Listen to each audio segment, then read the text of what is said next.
Hoy vamos a hacer referencia a un hecho que aconteció en la jornada del 16 de agosto de 1945, cuando José Padilla, de 9 años de edad, y Remigio Vaca, de 7, niños mexicanos, andaban a caballo buscando una vaca perdida, que aparentemente estaba a punto de parir. En ese momento oyeron un fuerte estruendo y sintieron que el suelo temblaba. Al mirar a su alrededor, vieron una columna de humo y se dirigieron hacia ella. El lugar en el que transcurre todos estos hechos es un lugar, una zona ampliamente conocida por los constructores de la bomba atómica, el proyecto Manhattan. Ahí se realizó la prueba Trinity, que fue la primera prueba de un arma nuclear por los Estados Unidos.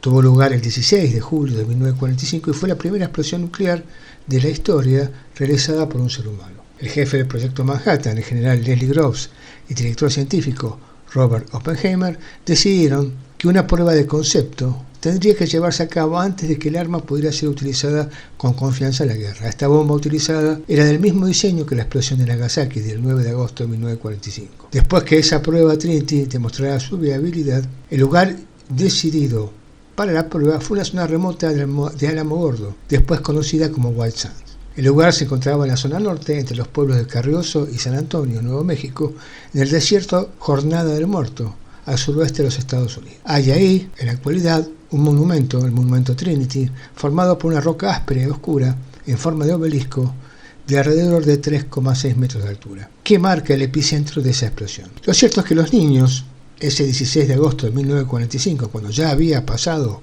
la prueba atómica, y muy cerca de los cuarteles centrales del proyecto Manhattan, vieron una enorme zanja de unos 30 centímetros de profundidad y 30 metros de ancho. Es decir, ellos al ver ese objeto volador que se estrellaba contra el suelo, fueron al lugar, por supuesto con bastante temor y bastante desconfianza, y ahí lo primero que vieron fue una zanja de unos 30 centímetros de profundidad y 30 metros de ancho. El suelo estaba caliente y los arbustos cercanos se habían incendiado. Al final de esa ranura había un objeto con forma de una palta con un agujero en un lado semienterrado en las arenas del desierto. También había varios trozos de escombros metálicos esparcidos por el suelo. El objeto volador se había estrellado contra una torre de comunicaciones, doblándola y rompiéndola. Luego se deslizó cuesta abajo durante 500 metros, dejando una hendidura bien definida antes de detenerse contra un terraplén natural.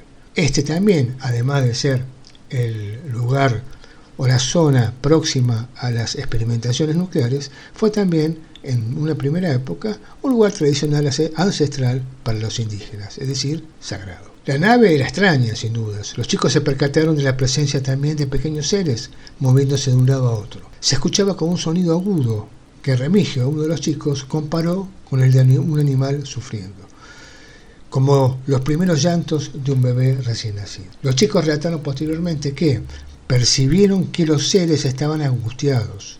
Ellos podían sentir la angustia de estos seres. Se movían de un lado al otro y parecían estar llorando. Las criaturas, 3 en total, es decir, estos seres probablemente extraterrestres, medían alrededor de 1,5 metros de alto, tenían ojos grandes y brazos muy delgados y largos. Su apariencia fue descrita como similar a una mantis religiosa, con cabezas en forma de pera. La zona de la nariz y la boca de los seres se asemejaba a la de pequeños agujeros. A pesar de la descripción, José, uno de los chicos, los consideró casi como semi-humanos y dijo poder sentir su susto y su sufrimiento. Los muchachos se sintieron tentados a acercarse, pero cuando ya se había puesto el sol y la oscuridad se aproximaba, decidieron regresar a sus casas, donde les contaron a sus padres lo que había sucedido. Su padre de inmediato se puso en contacto con la policía estatal y cuando el padre y el policía regresaron al lugar, ya los seres habían desaparecido. Un destacamento militar llegó más tarde con un camión de grandes dimensiones y una grúa. Cargó el objeto sobre la plataforma del camión y se lo llevó. Los chicos pudieron ver que la forma exterior del artefacto era un óvalo de unos 30 pies de largo y 15 de alto, con una pequeña cúpula hacia atrás. El color era como de una rumbre grisácea, no era un color real. Ellos lograron ver también todo el resto de la operación hasta el final. El último día, el objeto ya estaba bajo una lona azul, listo para ser retirado, así que esperaron hasta que los guardias se retiraran y uno se introdujo dentro del objeto. Por dentro se veía como un latón amarillo, suave pero brillante. Pudieron ver un panel allí como de 30 por 24 pulgadas. Tenía un anillo de cobre y parecía un dispositivo eléctrico. Un perno también sostenía todo unido con un dial que podía balanzarse. Jacques Vallée, el célebre investigador y astrónomo que junto a Paola Harris escribió el libro Trinity, justamente analizando y relatando estos hechos, Trinity, un secreto bien guardado, exactamente es el libro, menciona que se recuperó un soporte al interior del objeto y se lo analizó.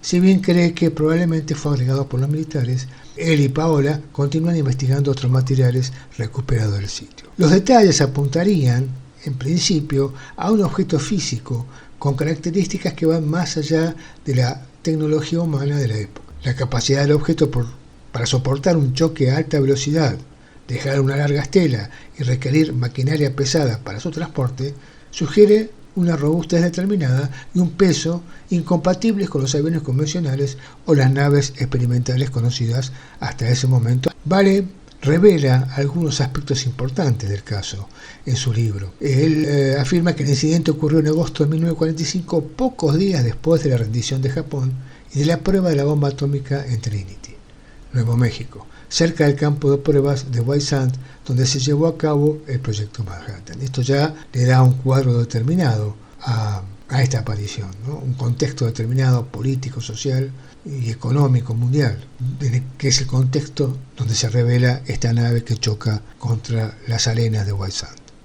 Los testigos principales fueron niños pequeños de 9 y 7 años, quienes se encontraban cuidando ganado de su familia en un rancho. Observaron un objeto de forma ovalada, descrito como una habitación grande o como 2 camiones y de unos 15 pies de altura. Este se estrelló contra una torre de comunicaciones justo fuera del perímetro del entonces secreto Proyecto Manhattan. Ese impacto dobló y rompió la torre y el objeto posteriormente se dirigió cuesta abajo durante aproximadamente 500 metros, dejando una estela visible antes de detenerse contra un terraplén. Bueno, los chicos, como relatamos antes, se acercaron al objeto y vieron una abertura por donde había sido expulsado un panel. Vieron ahí a los seres pequeños, de aproximadamente 3 de alto, que tenían 2 ojos, 3 dedos en cada mano y vestían trajes de una sola pieza. Percibieron también, como dijimos antes, que los seres estaban angustiados, se movían de un lado a otro y parecían estar llorando. Posteriormente, un destacamento militar llegó más tarde con un camión de grandes dimensiones y una grúa, cargó el objeto de lado sobre la plataforma del camión y se lo llevó.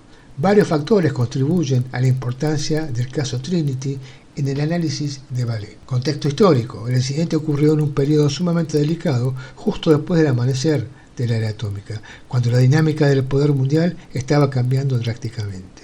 Este momento plantea interrogantes sobre las posibles conexiones entre el evento y la tecnología nuclear emergente. Recordemos que muchos casos de ovnis, oleadas de ovnis, se producen en momentos muy críticos para la historia del mundo.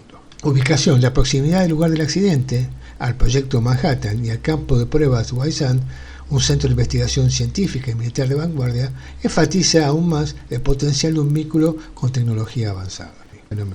Credibilidad del testigo. Vallée ha desarrollado una estrecha relación con José Padilla, que mantiene un relato coherente y detallado del suceso, a pesar del paso del tiempo. Su credibilidad como testigo se ve reforzada por el hecho que, más adelante en su vida, se desempeñó como un respetado oficial de la patrulla de carreteras de California. Evidencia física. Si bien el acceso al objeto recuperado y cualquier análisis posterior sigue siendo restringido, los detalles físicos del accidente, la torre dañada, la pista de 500 metros, la necesidad de equipo de elevación pesado, sugieren firmemente la participación de tecnología más allá de las capacidades de la época. Conexión con otros casos. La descripción de la nave ovalada y de los pequeños seres humanos coincide con los hallazgos de Vallée en otros casos, como el encuentro con el oficial Lon Zamora en Socorro, Nuevo México, y el incidente de Valensole, Francia. El patrón recurrente refuerza su argumento de que todos estos eventos no son accidentes aislados, sino parte de un fenómeno más amplio. Implicaciones para la comprensión humana. El caso Trinity, con su combinación de evidencia física y fenómenos inexplicables, ejemplifica la necesidad de un enfoque holístico para el estudio de los ovnis. que además tenga en cuenta tanto los aspectos tangibles como el impacto en la conciencia y los sistemas de creencias humanos. De hecho, amplía los límites de la investigación científica y nos obliga a enfrentar la posibilidad que nuestra comprensión de la realidad pueda ser incompleta. A pesar de la extensa investigación, persisten muchas preguntas en torno al caso Trinity. ¿Qué pasó con los seres que estaban dentro del objeto? ¿Escaparon o fueron recuperados por militares? ¿A dónde se llevó el objeto y qué análisis se le realizó? ¿Qué secretos podían contener sobre tecnología avanzada o la naturaleza del fenómeno en sí? ¿Qué nivel de clasificación se aplicó al caso y por qué parece superar incluso las estrictas clasificaciones que rodean los secretos nucleares?